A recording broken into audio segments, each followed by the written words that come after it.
Yeah. $10 from one person on each street in this state, we'd have all this changed. Let me tell you. We'd It's- have yeah. power, right? Because money is Absolutely. power at Money times, is Mike. power. Right, I exactly. believe that.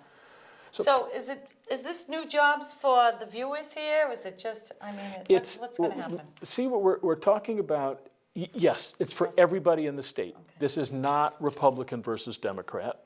It's not East Coast versus the mountains. You know, it's for everybody.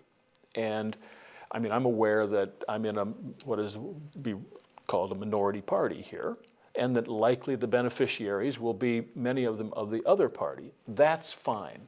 We'll have a stronger state, a stronger economy, and stronger communities with more jobs. No More problem. jobs, right. Exactly.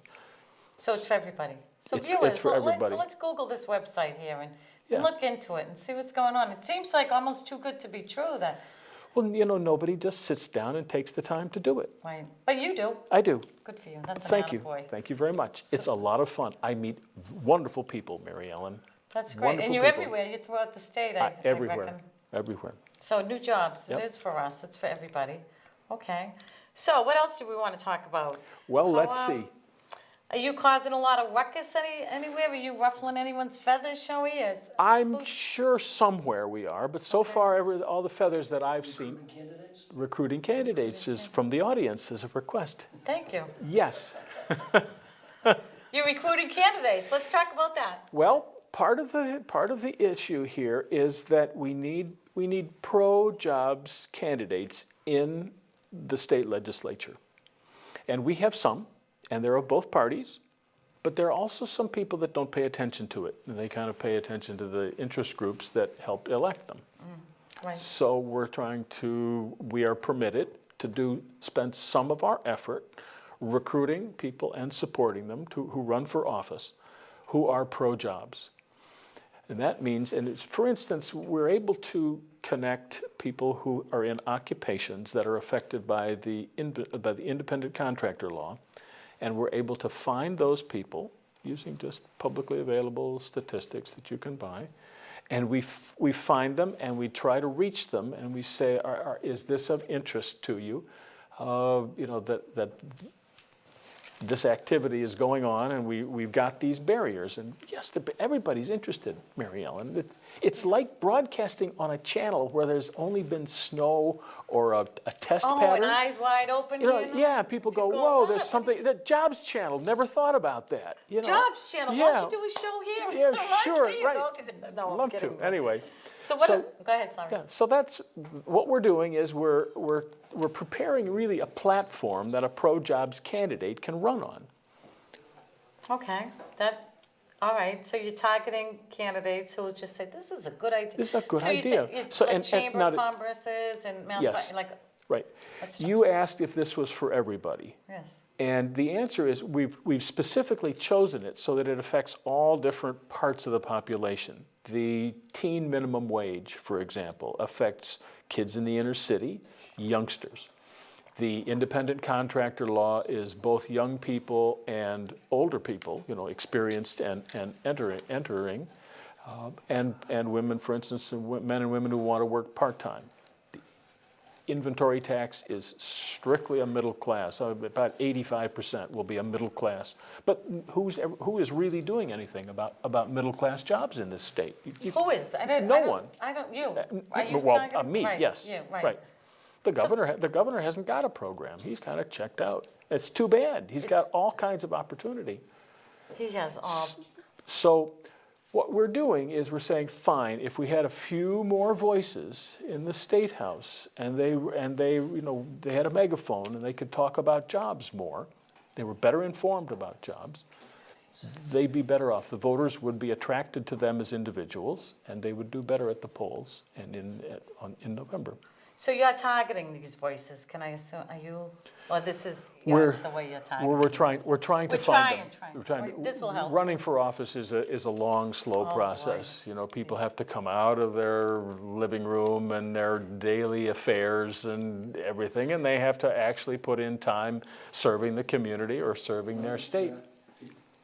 So we try to find them and interest them in running for office. and then Get them on help them board. and say, you can talk about jobs intelligently. Even if you're not a job creator, you can talk Talk about about them. it. So Mike, we're winding down here. So is there Right. one like final point? What is your elevator pitch right now? We're Can you trying just- to create 1 million new jobs. 1 million. That's how many people in this state need jobs. And your website again? Newmassjobs.com. Click on donate. Guys and ladies, let's go here. This is for We're- Massachusetts. It's for We're you, going to it's for me. allow these jobs to grow. Our next Thank you. guest would be Representative Keiko Oro. Thank you so much, Mike. It was interesting. I did learn something Thank tonight. you, Mary Ellen. And A our lot next, of fun. Yeah, Thanks it for was having great. me. You're Okay. welcome. We're gonna do, stay tuned, viewers. We're gonna do Pete on the Street next, and Keiko's gonna come on too. I do believe our next show. So stay tuned, viewers, for Pete on the Street.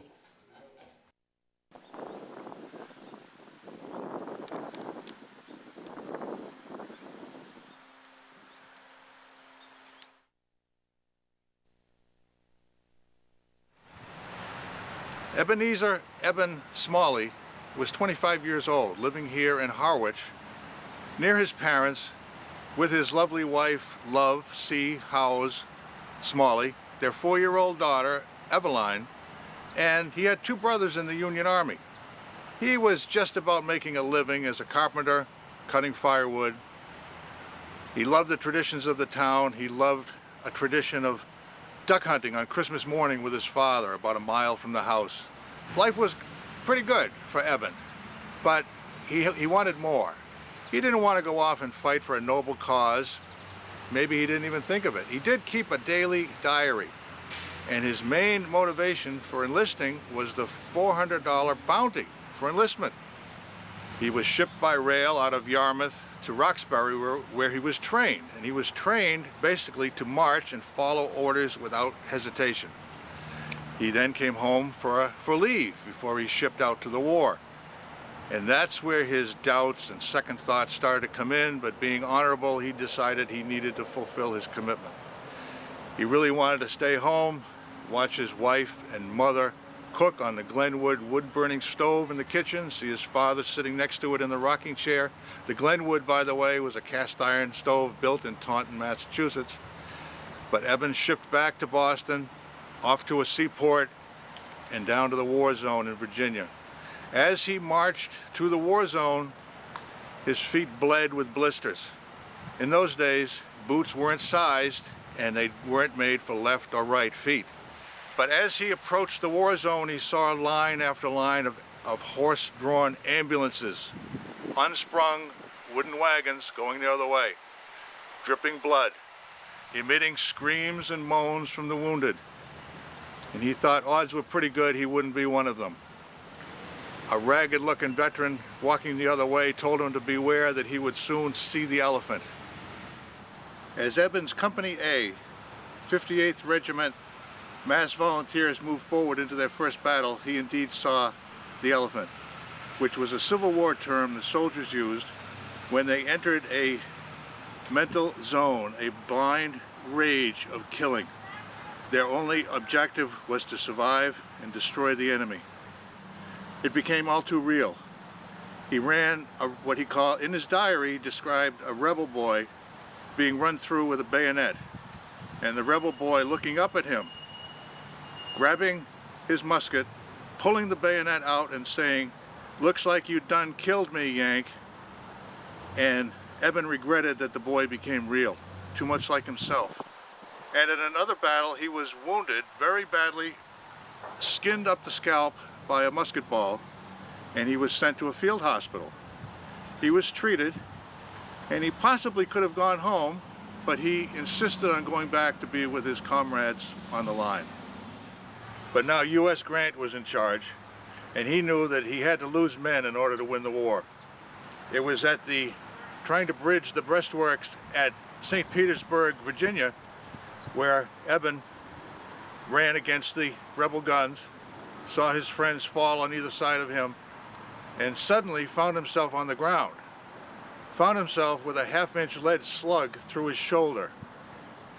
His comrades somehow brought him back to a field hospital.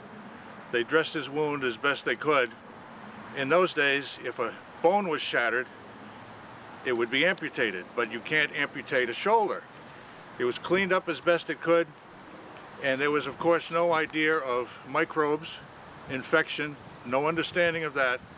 And the lead slug that passed through Eben most likely had passed through several other men before him and carried with it leather from straps, dirty clothing, bones, or even teeth from other soldiers.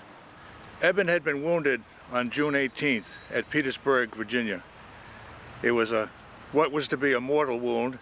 It was cleaned up. He rode one of those blood dripping, screaming, moaning ambulances back here to Yarmouth, where his father waited for him at the station with a mattress in a buckboard wagon, and brought him back home to his daughter, Eveline, and his love, the love of his life, his wife named Love.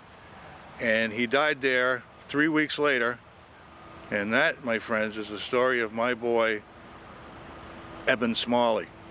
If you're in Harwich, stop by and tell him I said hi. Thank you.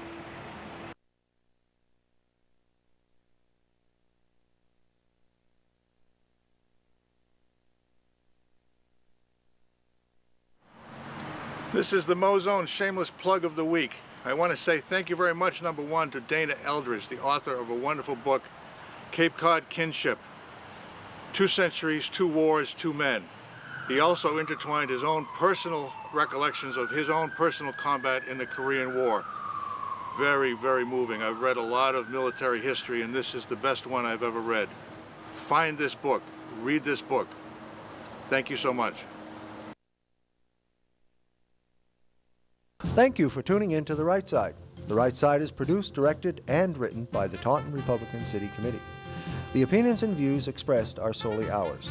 They do not reflect the views and opinions of Taunton Cable Media Access. Now, if you wish to contact us with your reactions, thoughts, or ideas, go to the Taunton Republican Committee website. Click on The Right Side and fill out the comment form at the bottom of the page. That's all there is to it. And once again, thanks for tuning in to The Right Side.